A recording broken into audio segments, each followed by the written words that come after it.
Baik, terima kasih rakan setugas di Angkasa Puri. Jadi untuk cerita pagi dari Kelantan kali ini kami bawakan mengenai apakah pandangan daripada para akademik di Kelantan mengenai pelan pemulihan ekonomi jangka pendek yang telah dibentangkan oleh Perdana Menteri Tan Sri Muhyiddin Yassin baru-baru ini dalam situasi negara menghadapi pandemik COVID-19 ketika ini. Jadi bersama-sama saya pada hari ini ialah pensyarah kanan Dr. Hazria Hassan yang merupakan pensyarah kanan dari Fakulti Keusahawanan dan Perniagaan UMK. Assalamualaikum, Doktor.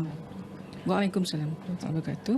Okey, Doktor melihat secara keseluruhannya apakah manfaat 40 inisiatif yang telah dibentangkan oleh Perdana Menteri ini benar-benar membantu rakyat di negara ini dalam menghadapi krisis ketika ini? Okey, terima kasih RTM. Saya amat besar hati dengan pakej penjana ataupun pakej ekonomi jangka pendek yang telah diumumkan beberapa hari yang lepas daripada Perdana Menteri, dan sesungguhnya inisiatif-inisiatif yang telah diperkenalkan dalam penjana tersebut amatlah dialu-alukan oleh terutamanya oleh peniaga-peniaga ataupun pengusaha tempatan kecil dan sederhana, juga mikro.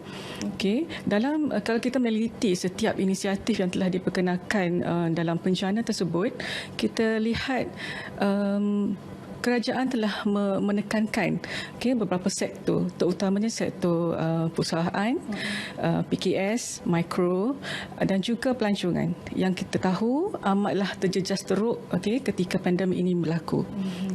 So kita meneliti satu persatu daripada inisiatif tersebut dan kita tengok begitu banyak diperuntukkan oleh kerajaan, dan sebenarnya haruslah pengusaha-pengusaha tempatan kita mengambil peluang secepat mungkin dan semaksimum mungkin bersedia untuk pulih kembali dalam perniagaan mereka.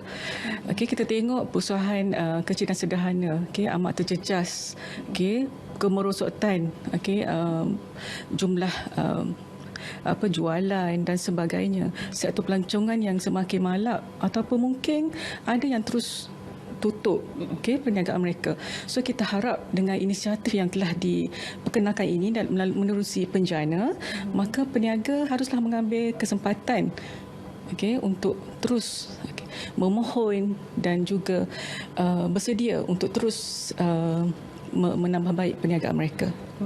Jadi melalui penjana juga pengecualian cukai pelancongan sepenuhnya bagi tempoh 1 Julai 2020 dan sehingga 30 Jun 2021.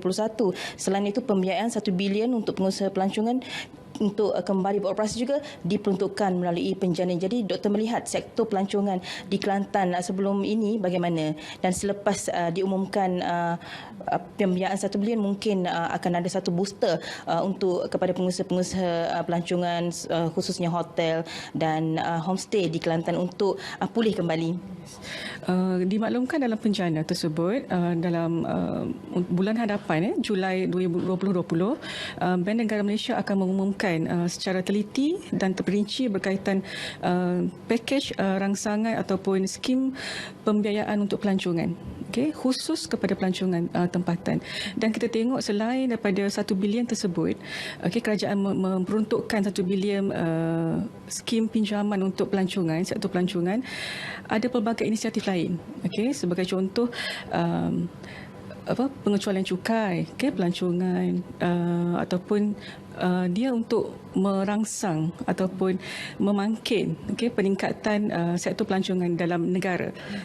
So seharusnya pihak pengusaha-pengusaha pelancongan sebagai seperti homestay ataupun hotel-hotel tempatan mengambil peluang memperkenalkan pakej-pakej pelancongan yang akan berdaya maju di penghujung tahun 2020 dan juga tahun hadapan, dan haruslah mengambil kesempatan ini mana-mana pengusaha pelancongan atau memerlukan modal tambahan untuk menambah baik perusahaan mereka. Sebagai contoh sekarang kan kita ke arah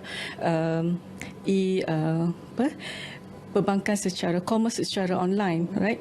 So mungkin pengusaha-pengusaha pelancongan ingin memperbaiki website masing-masing contohnya. So dalam peruntukan ini bolehlah diambil peluang sebagai untuk memangkin semula perniagaan mereka. Okey, baiklah, terima kasih. Itu antara perkongsian yang dapat dikongsikan oleh pensyarah kanan di UMK ini. Jadi saya kira semua pihak ataupun semua sektor perlu mengambil peluang ini kerana apa yang diharapkan oleh kerajaan adalah untuk memulihkan ekonomi semata-mata. Jadi kembali kepada rakan penyampai di Angkasa Puri, silakan.